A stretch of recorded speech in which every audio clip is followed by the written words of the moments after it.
अभी मध्य प्रदेश, महाराष्ट्र और देश के दूसरे हिस्सों में भी किसान अपने मांगों को लेकर आंदोलित हैं और उनके आंदोलन के पीछे सबसे बड़ा कारण है कि लगातार किसानों की अनदेखी की जा रही है मौजूदा केंद्र की सरकार के द्वारा और राज्यों की सरकार के द्वारा भी। जब प्रधानमंत्री जी सत्ता में आए थे, भारतीय जनता पार्टी ने अपने घोषणा पत्र में वादा किया था कि किसानों को उनके अनाज पर 50% मुनाफा दिया जाएगा, यानी जो उनकी लागत मूल्य होगी उस लागत मूल्य पे 50% का मुनाफा किसानों को दिया जाएगा। लेकिन एमएसपी में मामूली बढ़त की जाती है सिर्फ दिखावे के लिए, और जो लागत मूल्य है किसान का वो भी उसको नहीं मिल रहा है। इसी बात को लेकर महाराष्ट्र में आंदोलन चल रहा है, इसी बात को लेकर मध्य प्रदेश में आंदोलन चल रहा है।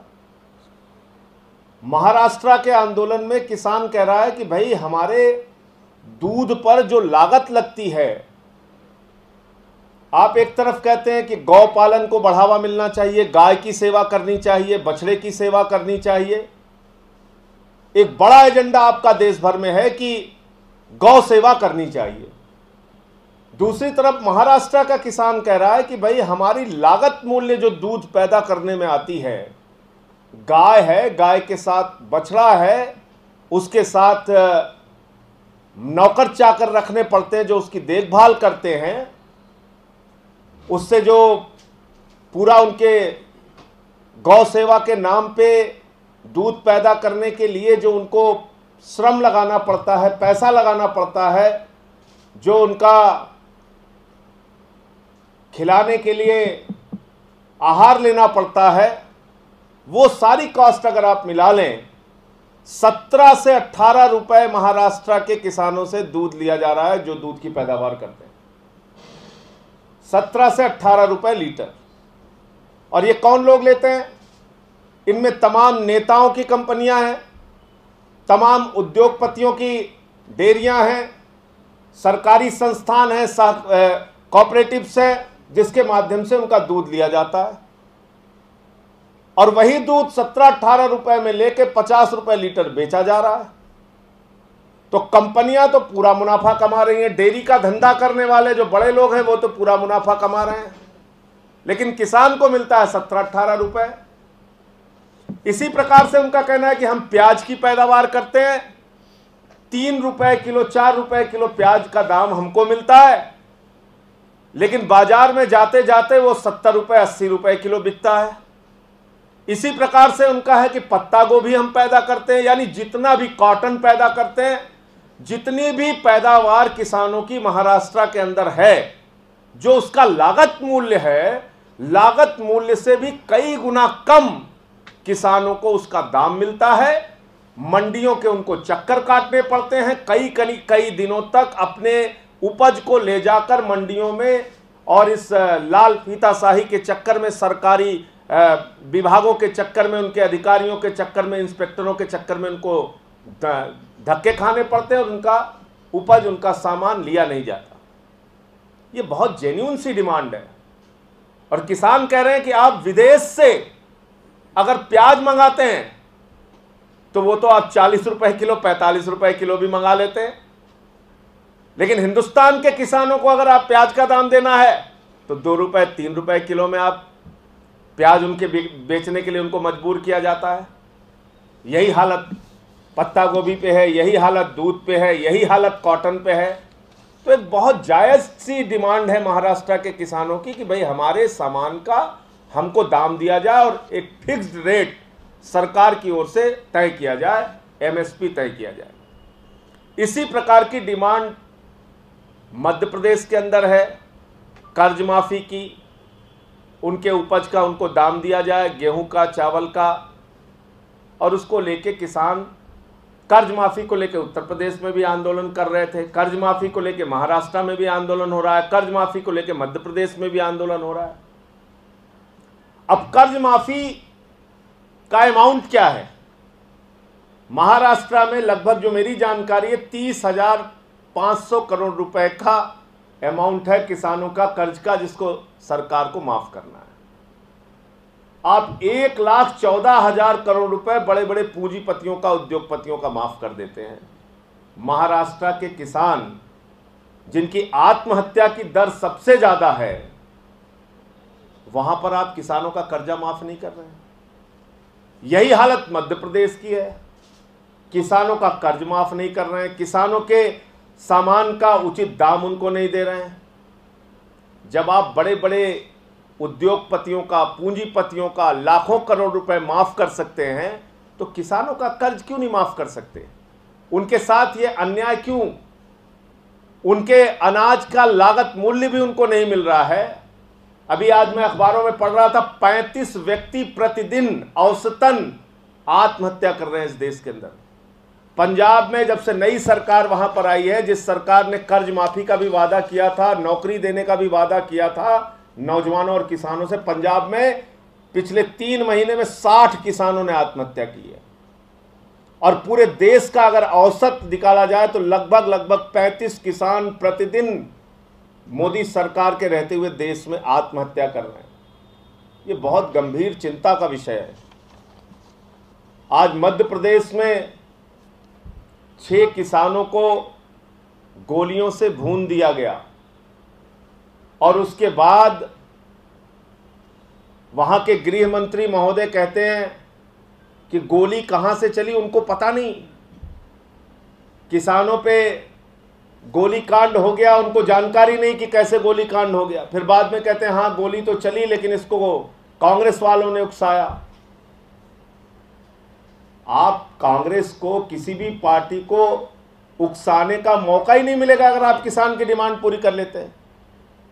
किसी भी पार्टी को किसानों को भड़काने या उकसाने का मौका कैसे मिलेगा अगर आप उनकी डिमांड पूरी कर देते हैं? उनकी डिमांड क्या है? उनकी डिमांड है कि भाई जो हम पैदा करते हैं, हमारी पैदावार का हमको दाम तो दे दो। आपने 50% मुनाफे की बात कही, वो तो छोड़ दो, किनारे की बात है। आप उनके जो लागत मूल्य है किसानों का, वो तक देने के लिए तैयार नहीं है। तो कल आम आदमी पार्टी का प्रतिनिधिमंडल मंदसौर की घटना पर वहां के किसानों से मिलने के लिए जा रहा है, और मेरा अपना मानना है और आम आदमी पार्टी का मानना है कि जब से केंद्र में भारतीय जनता पार्टी की सरकार आई है, सिर्फ भाषणबाजी, सिर्फ बयानबाजी, सिर्फ जुमलेबाजी, सिर्फ बड़े बड़े नारे, कभी स्वच्छ भारत अभियान, कभी डिजिटल इंडिया, कभी मेक इन इंडिया, कभी स्टार्टअप इंडिया, कभी सिट डाउन इंडिया, यही चल रहा है, यही चल रहा है, सिर्फ बड़े बड़े बातें। अब आप देखिए कितना दुर्भाग्यपूर्ण है बयान है कि एक तरफ किसान की हत्या कर दी जा रही है गोली कांड करके, और दूसरी तरफ हमको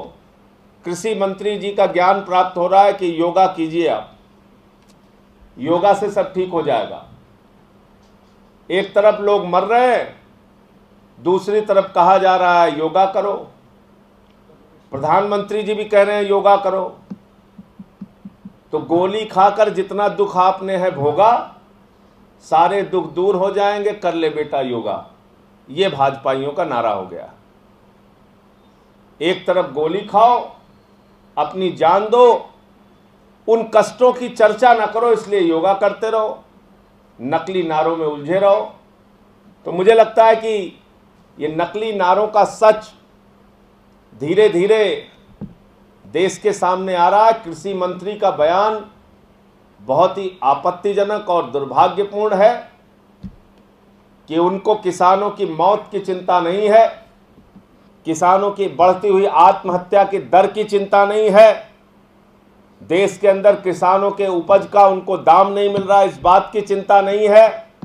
बल्कि इन सब बातों से ध्यान हटाने के लिए वो योगा का ज्ञान दे रहे हैं कि योगा करके आप योगा क्रांति करके सब सारे कष्ट आपके दूर हो जाएंगे। इसी प्रकार से हमारे प्रधानमंत्री जी जो छोटी से छोटी घटना पर, अगर अभी यूरोप के किसी देश में कुछ हो जाए, अफगानिस्तान में कोई घटना हो जाए, पाकिस्तान में कोई घटना हो जाए, तो सबसे पहले दुनिया में अगर किसी व्यक्ति का ट्वीट आएगा, उस पर अपनी प्रतिक्रिया व्यक्त करेंगे तो हमारे प्रधानमंत्री आदरणीय नरेंद्र मोदी जी करेंगे।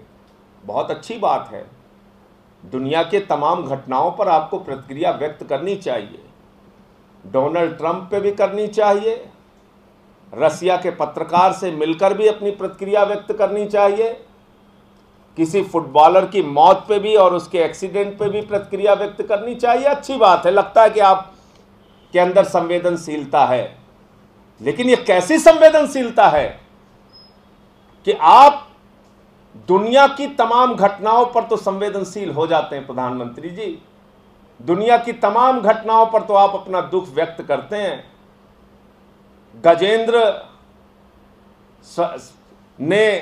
किसान गजेंद्र ने जब दिल्ली के अंदर आत्महत्या की, जिनके जेब से चिट्ठी लिखी कि वो मिली थी जिसमें वो वसुंधरा राजे की सरकार से दुखी थे, किसानों के प्रति नाइंसाफी, केंद्र सरकार की नाइंसाफी से दुखी थे और उस दुख के कारण उन्होंने आत्महत्या की।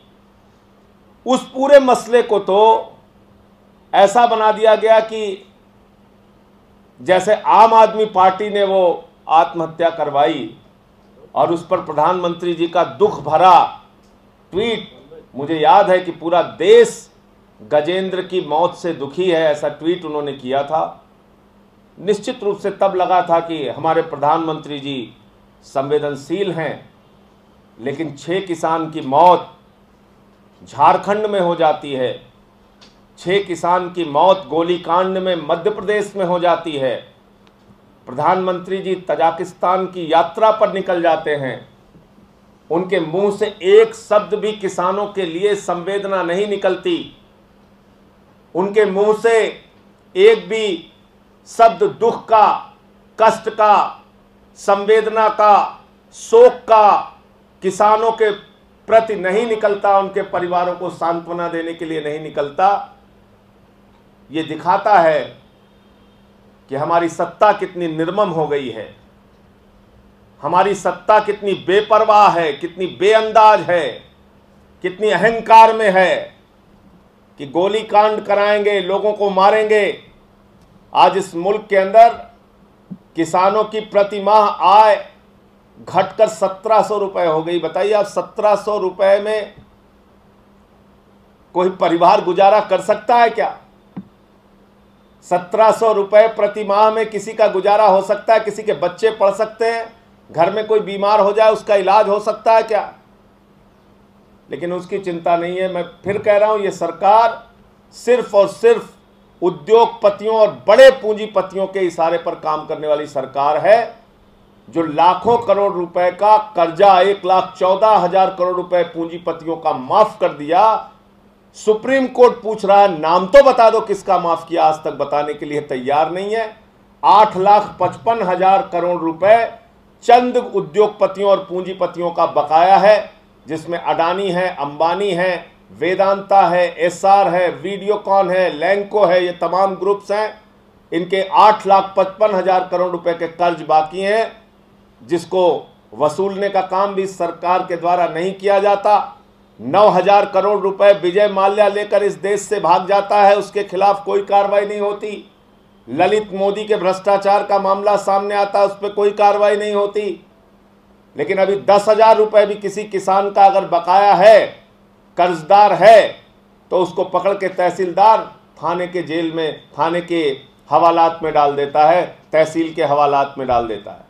तो ये दोहरी व्यवस्था इस देश के अंदर जो चल रही है, इसी के कारण किसानों में आक्रोश है, गुस्सा है, और उनका आक्रोश और गुस्सा सड़क पर उतर रहा है, सड़क पर फूट रहा है। मुझे लगता है कि सरकार ने अगर जल्दी हस्तक्षेप नहीं किया तो पूरे देश में एक बड़ी विकराल स्थिति पैदा होगी।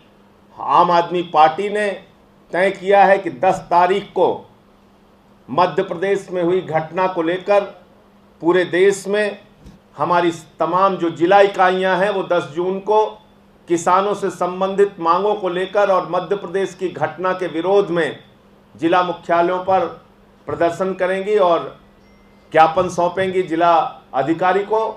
ये कार्यक्रम 10 तारीख को हम लोग करेंगे और कल हमारा प्रतिनिधि मंडल जिसमें आशुतोष जी, भगवंत मान जी, सोमनाथ भारती जी और मैं स्वयं मंदसौर कल हम लोग जा रहे हैं। किसानों के परिवार से मिलेंगे, उनके मुद्दों पे हमारी पार्टी क्या कर सकती है उसके बारे में उनके साथ विचार विमर्श करके आगे बढ़ेंगे।